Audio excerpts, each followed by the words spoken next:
Can I just say that this does not apply to every single parent? There's some parents in Nigeria that are different, and there's some parents in the UK that are different.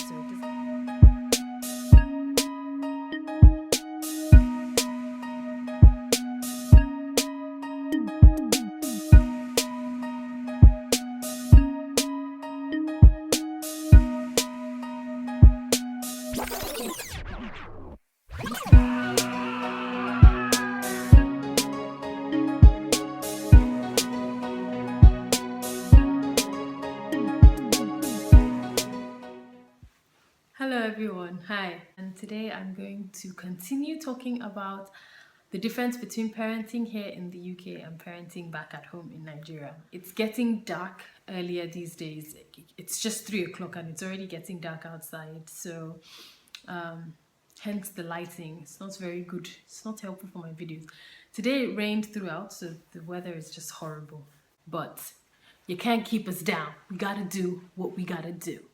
So the first difference between parenting here and parenting back at home is that weather does not stop children from play.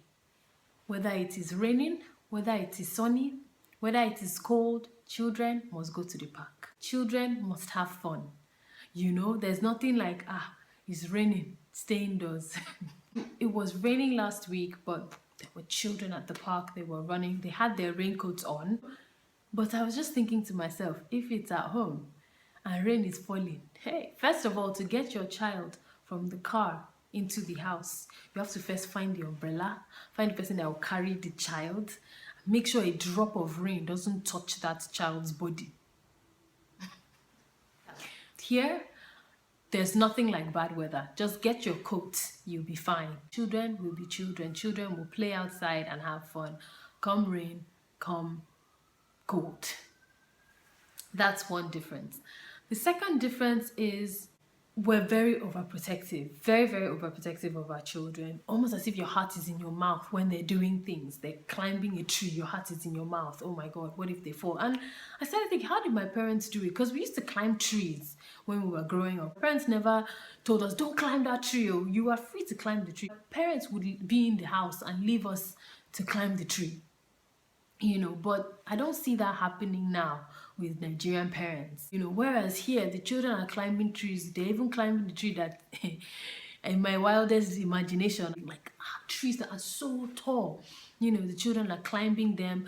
And as a teacher, I have to take the children to these places. I have to watch them do these things. And my heart is in my mouth, but I know that I can't express that because you're hindering their development. So I have to hold it back and suck it up and just stand close enough so that if anything happens. Now, the similarity, I find that a lot of times parents don't want to say no. You know, it's almost as if there's the fear that if they say no, something's going to happen. So let me give you a typical example. Your child comes up, Mommy, please can I have sweets? And you either say yes, you say later after you finish your food, or you distract them with something else, because if you say no, you're going to get, please, Mommy, please can I say, why? You get a serious tantrum, so you're scared to say no. You don't want that tantrum, so you don't want to say no because of that fear. But what I find is, and I find that here as well, you know, you see the children here ask the parents for something and they start using distraction. Distraction is the main one that they use here. But you don't want to say no, you can't have it because you don't want the child to have a tantrum. I find that if you say no, they will cry, they will embarrass you, especially if you're in public. They will embarrass you, they would scream. But the more they learn that your no means no, they'll get over it. You know, some days you'll get embarrassing moments where when you say no, they will act out. And other days you'll get no, okay, and they'll move on. We have to learn to put your foot down. It's almost as if nowadays parents don't want to raise their children the way they were raised. And you want your child to be able to enjoy, you know, the things that you didn't enjoy growing up yourself. But in doing that, sometimes we tend to give a bit too much, you know, so you don't say no, and then at the end of the day, you're not helping that child because the child needs to learn that they can't have everything. Another thing is that the children need to learn that the adult is the adult. If I say no, sometimes there's no reason for it. I'm saying no because I am the adult. I'm saying no because I'm the parent. No, you can't have it. And sometimes we need to stand that ground. We need to say, I'm sorry, no, it's not happening. And I feel like, oh, am I being too hard? Am I being unreasonable? But we just need to balance it. We need to weigh it and see, what am I trying to achieve in doing this? What am I trying to achieve when I say no to this?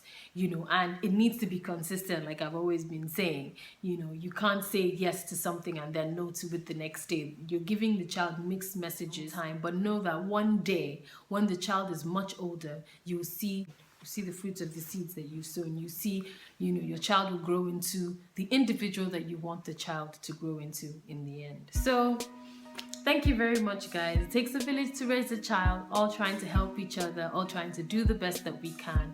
Thank you so much for watching, and I will see you again in another video. Bye.